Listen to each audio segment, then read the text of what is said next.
Nesse início de ano de 2021, eu dei uma sumida das redes sociais. Eu não postei tanto no Instagram, eu gravei pouquíssimos vídeos aqui para o canal do YouTube e também acabei dando uma pausa nas nossas lives aqui do YouTube. Mas afinal de contas, o que eu andei fazendo que eu tive que dar uma diminuída nas redes sociais? Meu nome é Thales Braghini Leão, eu sou juiz federal e eu estou gravando vídeos e contando várias histórias aqui para vocês para tentar trazer inspiração e fazer com que vocês também consigam o cargo dos seus sonhos. E, inclusive, eu venho gravando algumas videoaulas para tentar ajudar vocês também na parte do conteúdo jurídico. Muita gente me perguntou por que eu desapareci um pouco aqui das redes sociais, por que eu tenho postado menos e por que eu tenho subido menos vídeos. É isso que eu quero contar para vocês, o que foi que aconteceu nesse mês de janeiro.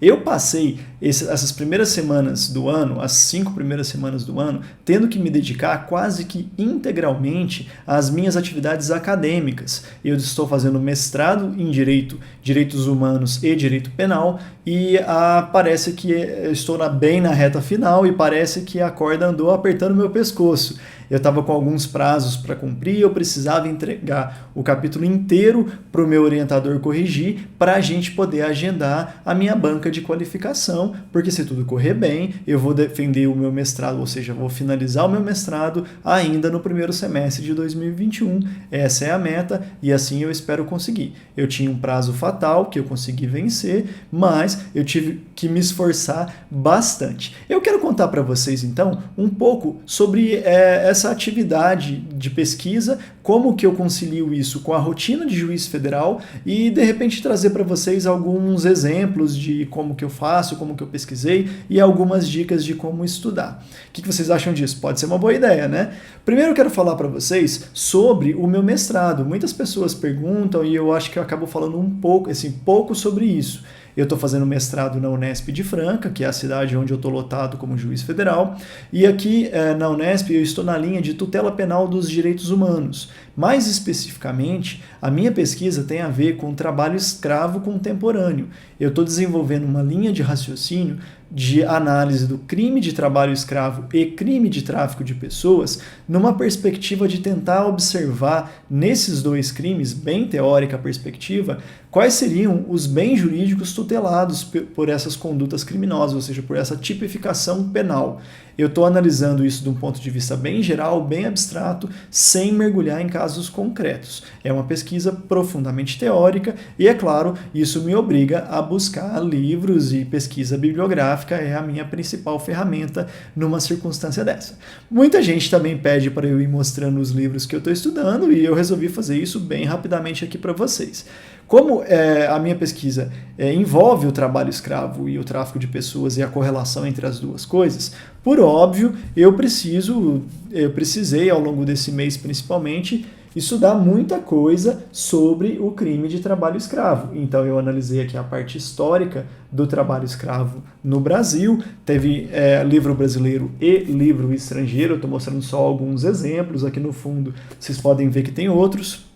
Eu andei estudando também clássicos do direito penal, porque a gente tem que colher a opinião das grandes autoridades do assunto, então Zaffaroni, o Juarez Cirino.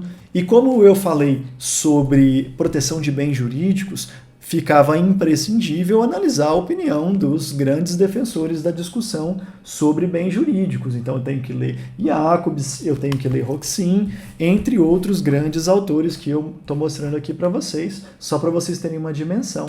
E daqui a pouco a gente fala sobre como é feita essa leitura. Como um instrumental da minha discussão teórica, eu utilizo a análise da vítima.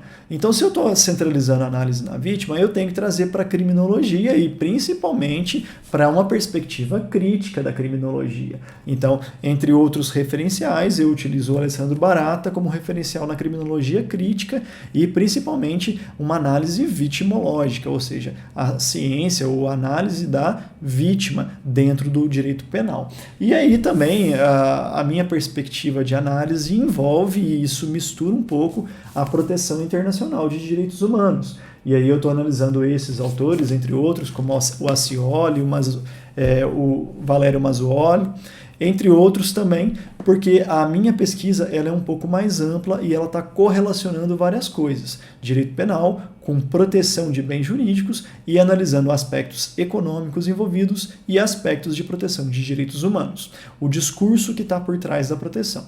Então essa é a essência da minha pesquisa e como que funciona um pesquisador. Eu já mencionei lá no Instagram, mas para quem não me acompanha no Instagram é importante eu falar aqui também.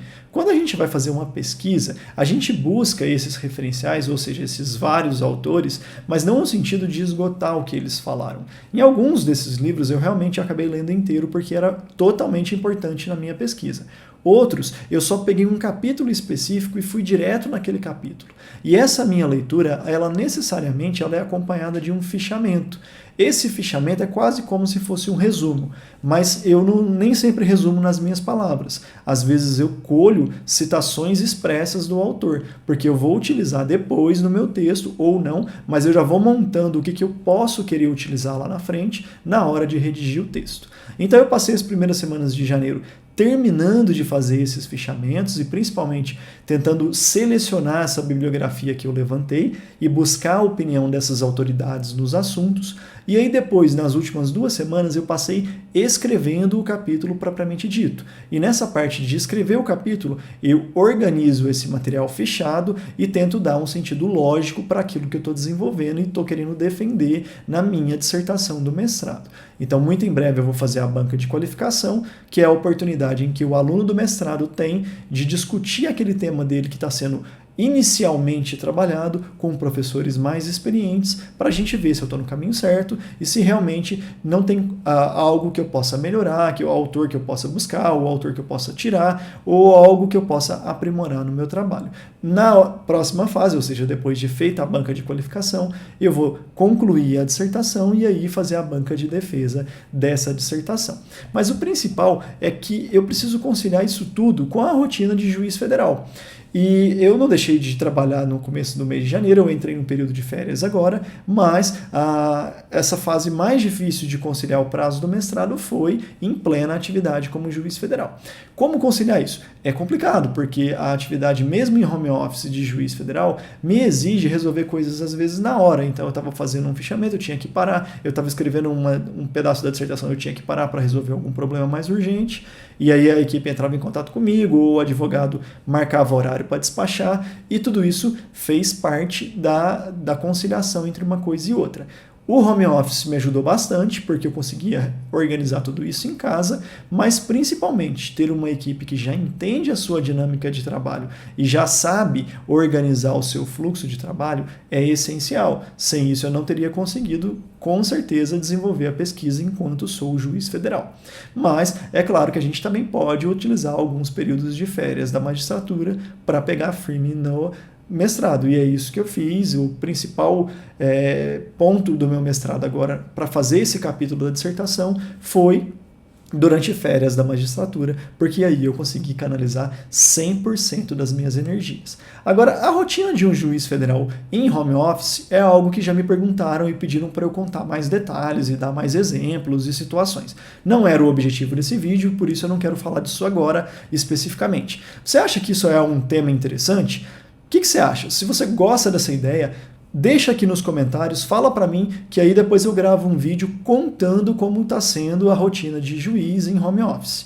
Fora isso, qual o tema que você quer que eu grave vídeo, que eu comente aqui, tanto de preparação de concursos, a parte motivacional, a contar as minhas experiências, falar sobre rotina?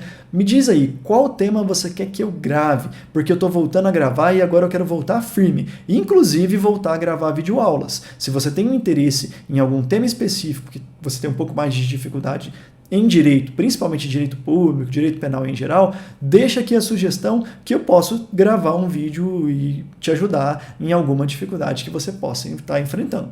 Enquanto vocês vão comentando aqui para mim, eu prometo que agora eu vou voltar a soltar vídeo com mais regularidade e nos próximos dias eu pretendo trazer uma avalanche de vídeos aí para vocês. Espero que vocês continuem gostando e não deixem de seguir o canal, deixar aquela curtida que ajuda muito e vamos logo para esses próximos vídeos aí. Grande abraço, até os nossos próximos.